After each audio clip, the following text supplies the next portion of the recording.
balik lagi di channel aku, Reta Pramesti. Hai, gimana kabarnya? Semoga dalam keadaan sehat ya. Hari ini aku mau sharing tentang finance lagi. Video terakhir kan aku udah bahas tentang kapan aja sih kita buat jual dan beli saham gitu ya. Dan hari ini aku mau sharing tentang kapan aja sih tanggal-tanggal penting dalam dunia saham. Dan nanti aku juga bakal jelasin tentang apa arti dividen, lalu ada fitur kalender saham yang bisa kita gunakan gitu ya, baik untuk pemula maupun untuk expert yang bisa mempermudah kita sebagai investor. So, jangan lupa tonton sampai akhir karena bakal ada informasi-informasi penting dari awal sampai akhir.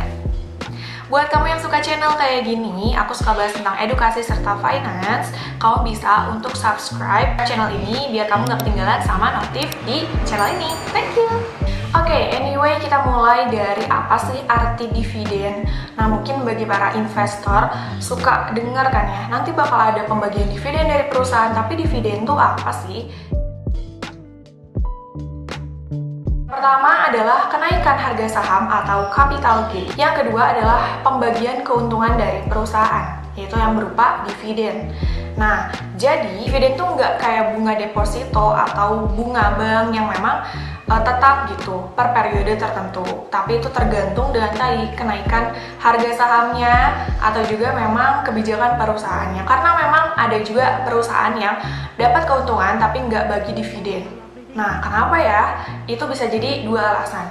Yang pertama adalah perusahaan itu pengen ekspansi, jadi pengen gunain si dana kasnya untuk memperluas jangkauan perusahaannya. Yang kedua adalah alasannya bisa jadi keuntungan itu tuh ibaratnya kayak keuntungan semu yang mendukung si cash flow yang sehat aja atau si arus kasnya. Jadi sebenarnya tuh nggak bener-bener dapat keuntungan karena memang ya kasnya segitu-gitu aja. Oke?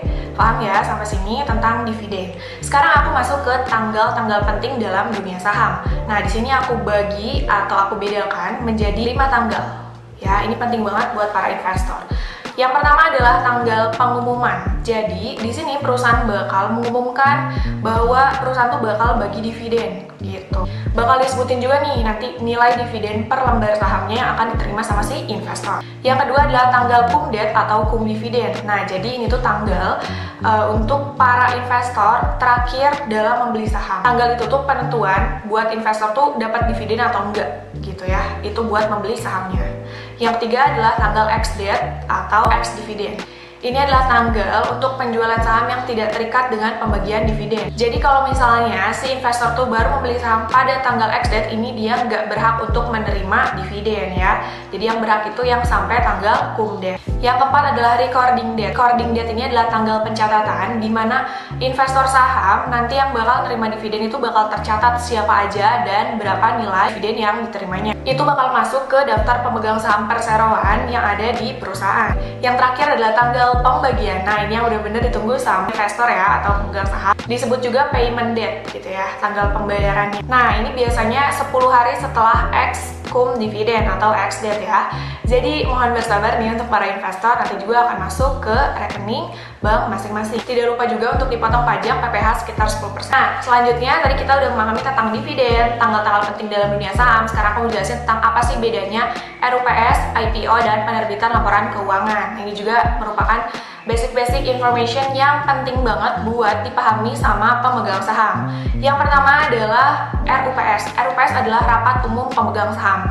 Jadi setelah tadi ada tanggal pengumuman, nanti kan investor tuh bakal dapat undangan gitu ya untuk ikut di RUPS, rapat umum pemegang saham. Itu merupakan agenda tahunan bagi perusahaan untuk rapat mengenai hasil di perseroan terbatasnya. Nah, jadi di agenda tahunan tersebut bisa untuk mengumumkan pendapat secara formal ya bagi pemegang saham, direksi serta komisaris. Untuk agenda tersebut, kalau ada masukan-masukan yang terima, itu bakal jadi kebijakan paten yang akan diterima oleh perusahaan dan akan dijalankannya.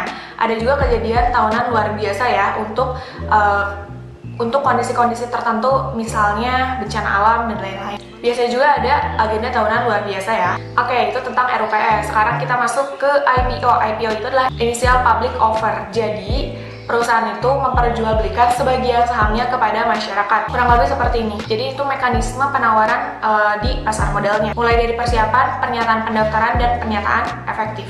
Jadi nanti masyarakat bisa membeli saham yang sudah IPO tersebut. Oke, yang terakhir, yang ketiga adalah penerbitan laporan keuangan itu seperti apa. Nah, jadi perusahaan itu nanti bisa menerbitkan laporan keuangan gitu ya, berdasarkan hasil dari si akuntannya. Kenapa sih penting? Karena publikasi laporan keuangan itu bagi perusahaan-perusahaan yang udah IPO ini penting banget gitu ya.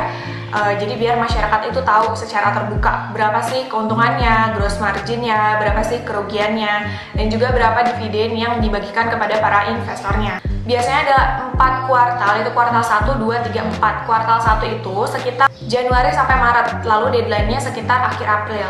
Lalu kuartal 2 sekitar April sampai Juni, maksimalnya atau deadline-nya sekitar akhir Juli. Kuartal 3 sekitar Juli sampai September, deadline-nya sekitar akhir Oktober. Dan kuartal 4 ini adalah yang tahunan ya, Oktober sampai Desember. Tanggal terakhirnya adalah akhir di bulan Maret tahun berikutnya, begitu ya. Nah, gimana sih kalau misalnya perusahaan itu nggak memenuhi si deadline-nya, sampai deadline itu nggak mempublikasikan laporan keuangannya? Nanti akan ada sanksi dari Bursa Efek Indonesia atau BI ya, teguran atau denda dalam jumlah tertentu.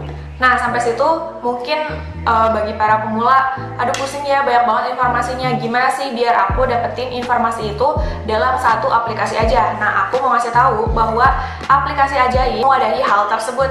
Jadi, kalau misalnya kita download aplikasi Ajaib nih, kamu bisa download di Play Store ataupun App Store, bisa pakai kode referral aku, Farah120. Nah, nanti kamu udah login kan ke si akunnya di Ajaib. Nah, nanti kamu tinggal klik aja si pencarian, lalu klik yang saham, dan kamu bisa ngeklik si fitur kalender saham. Di fitur kalender saham tersebut, ada informasi yang sudah aku jelaskan tadi, mulai dari RUPS-nya kapan, IPO-nya kapan, bagi dividennya kapan, dan penerbitan laporan keuangan yang bisa kita track terus berdasarkan perusahaan-perusahaan yang ada di bulan tersebut. Jadi kita nggak akan ketinggalan informasi-informasi pentingnya. Biasanya kan suka ada kan yang masuk ke email gitu informasinya, tapi kan kita biasanya nge-skip ya. Kalau misalnya lewat aplikasi, kita juga bisa melihat kapan aja sih perusahaan-perusahaan itu tuh tadi di 4 hal tersebut, bagi dividen, RUPS, IPO, dan juga menerbitkan laporan keuangan. So, jangan lupa buat download Ajaib, gunakan kode referral aku Farah120 biar kamu dapat saham gratis. Nah, jadi informasi mengenai tanggal penting dunia sahamnya segitu aja, semoga bermanfaat. Kalau misalnya kamu punya saran konten lain terkait dengan finance atau dunia keuangan saham, silakan untuk drop di kolom komentar. Nanti aku bakal bahas yang bisa aku bahas. Thank you for watching. Jangan lupa tunggu video selanjutnya dan share ya video ini biar teman-teman kamu tahu. Thank you and bye-bye.